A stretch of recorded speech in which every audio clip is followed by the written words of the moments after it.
Hay crímenes que simplemente marcan a un pueblo para siempre. Hoy vamos a sumergirnos en uno de los más brutales y desconcertantes de la historia de Estados Unidos, los asesinatos del hacha de Villisca. Bueno, vamos al lío. Fijaos en esta casa.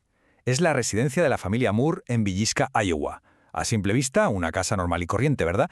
En un pueblecito de esos donde, vamos, se conocen todos. Pero de la noche a la mañana, en junio de 1912, este lugar se transformó. Se convirtió en el escenario de un crimen tan, pero tan brutal, que increíblemente, más de 100 años después, sigue siendo un completo misterio. Todo arranca aquí, Villisca, Iowa, 10 de junio de 1912. Una comunidad pequeña, tranquila, en pleno medio oeste americano, que estaba a punto de ser sacudida hasta los cimientos por un acto de violencia, bueno, inimaginable. Y es que la magnitud de la tragedia es devastadora. 8 víctimas en total. Y lo peor de todo, 6 eran niños. Una auténtica masacre que silenció una casa entera en el transcurso de una sola noche.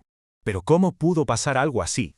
Para intentar entenderlo tenemos que retroceder unas horas. Vamos a reconstruir la cronología de esa noche de domingo, a ver cómo fueron esos últimos momentos de normalidad justo antes del horror.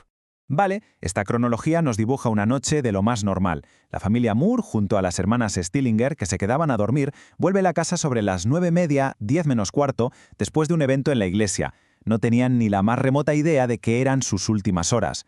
Más tarde, los médicos determinaron que los asesinatos ocurrieron en esa franja entre la medianoche y las 5 de la madrugada. Y aquí le ponemos cara al coste humano, que es lo más trágico. A la izquierda, los 4 hijos del matrimonio Moore: Herman, Mary, Arthur y Paul. Y a la derecha, sus amiguitas, las hermanas Ina y Lena Stillinger. 6 niños. 6 vidas que fueron segadas de la forma más brutal, mientras dormían en sus camas. Vamos ahora a la mañana siguiente, a ver qué pasó. Porque el descubrimiento del crimen desató una investigación que, sinceramente, desde el minuto 1, fue un auténtico caos y estuvo plagada de errores. La cronología del descubrimiento es de nuevo clave. A las 7 de la mañana, una vecina, Mary Peckham, nota algo raro. La casa está demasiado tranquila, no hay ni un ruido. Preocupada, llama al hermano de Josiah, a Ross Moore, que por suerte tiene una llave. Él es quien entra y se topa de bruces con la horrible escena en el dormitorio de invitados. Imaginaos el shock. Avisan al momento a la gente local, y cuando registran la casa al completo, confirman lo impensable. Las 8 personas que dormían allí dentro habían sido asesinadas a hachazos. Este titular del periódico local, el The Villisca Review, captura a la perfección el estado de shock y de terror que se apoderó de todo el pueblo. Cabezas de todos destrozadas con un hacha, un crimen sin parangón en la historia del estado. La noticia, claro, corrió como la pólvora y el miedo se metió en cada casa. A ver, y aquí es donde la cosa se pone realmente extraña. Los detalles de la escena del crimen han vuelto locos a los investigadores durante más de un siglo. Para empezar, el arma homicida, un hacha que pertenecía al propio Josiah Moore, la dejaron allí mismo. Pero esperad, que hay más. Los rostros de todas las víctimas habían sido cubiertos con las sábanas. Y todos los espejos de la casa estaban tapados con telas. ¿Por qué? ¿Qué sentido tiene? Y para rematar, las puertas estaban cerradas con llave por dentro. Esto sugiere que el asesino actuó con una calma escalofriante, casi como si estuviera siguiendo un extraño ritual. La investigación, como os podéis imaginar, generó una lista larguísima de sospechosos a lo largo de los años, pero ninguna pista parecía conducir a ninguna parte. Vamos a echar un vistazo a las principales personas que estuvieron en el punto de mira. Al principio la red de sospechosos era muy amplia. Estaba Frank F. Jones, un senador estatal muy poderoso y rival en los negocios de Josiah Moore. Mucha gente en el pueblo susurraba que podría haber contratado a un sicario. Luego tenemos a William Blackie Mansfield, que tenía fama de asesino en serie, aunque para ser justos, su coartada parecía bastante sólida. Y finalmente Andrew Sawyer, un vagabundo con un comportamiento muy errático y una obsesión bastante rara con el crimen. Pero a pesar de todo esto, ninguna de estas pistas llevó a nada concreto. Pero la cosa dio un giro 5 años después del crimen. La investigación se centró de repente en un hombre que se iba a convertir en el principal y, de hecho, el único acusado formalmente en toda la historia de este caso.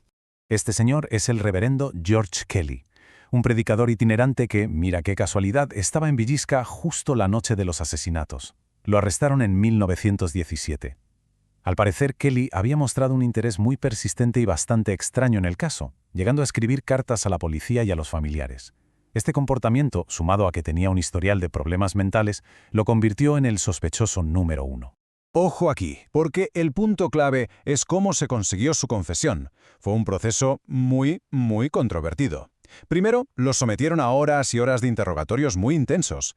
Después, la policía le metió agentes encubiertos en la celda para sacarle algo. Y al final, Kelly confesó, sí, pero casi al momento se echó para atrás diciendo que lo habían coaccionado. Por si fuera poco, más tarde dio otra versión distinta, diciendo que la voz de Dios le había ordenado matar. Todas estas contradicciones, claro, fueron un problemón para la fiscalía. Y esto nos muestra perfectamente el resultado legal de todo aquello. Kelly fue a juicio 2 veces. El primer juicio, en 1917, acabó sin veredicto, con el jurado dividido. Algunos de ellos creyeron que la confesión había sido forzada. Ya en el segundo juicio, sin esa confesión como prueba principal, fue absuelto. Y así, el único gran sospechoso del Estado quedó en libertad. Y claro, con la absolución de Kelly, el caso entró en una especie de limbo del que la verdad nunca ha salido. Vamos a ver ahora el legado que ha dejado este misterio y el impacto que tuvo en la comunidad. El golpe para la pequeña comunidad de Villisca fue tremendo, inmenso. Esta imagen del funeral, que se celebró en la plaza del pueblo, lo dice todo. Miles de personas fueron a despedir a las 8 víctimas. El pueblo entero estaba de luto, roto de dolor.